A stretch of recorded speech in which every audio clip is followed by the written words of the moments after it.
General, let's talk about countries taking on their own autonomy. You are on African soil, not for the first time, but this would be a good moment to ask about one of the countries that has taken its own autonomy, and that's Burkina Faso. When US General Michael Langley sat down for an interview in Kenya, he probably wasn't expecting a masterclass in accountability. But Citizen TV's Ivona Okwara wasn't playing soft.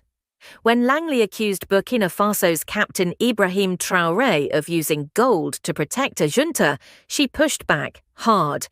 Demanding clarity, evidence, and context, she flipped the script.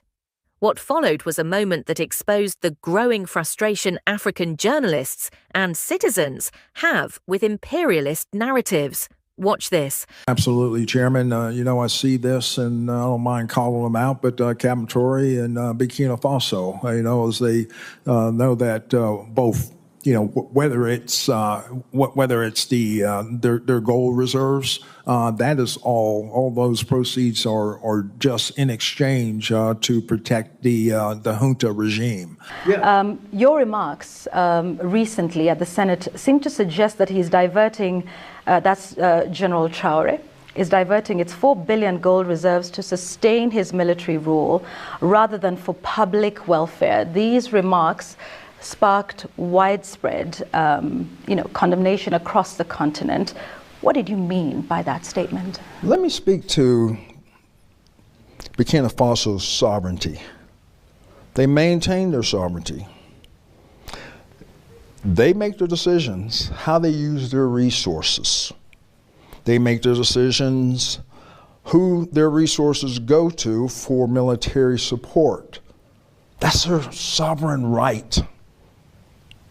But my cautionary tale was just from a military perspective. That was a Senate Armed Services Committee asking me a direct question.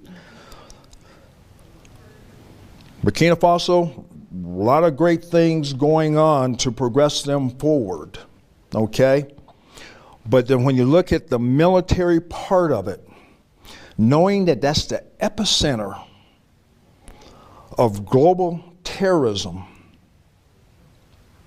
it was my time to illuminate that this is probably their weakest point, and there needs to be sufficient resources going towards for the whole fight of terrorism in that country, period. They make their decisions, though. That's their sovereignty, their sovereign right to make their decisions, what is appropriate, what's not. But I wanted to illuminate that it's going in the wrong direction now. ISIS is getting stronger. JNIM is getting stronger.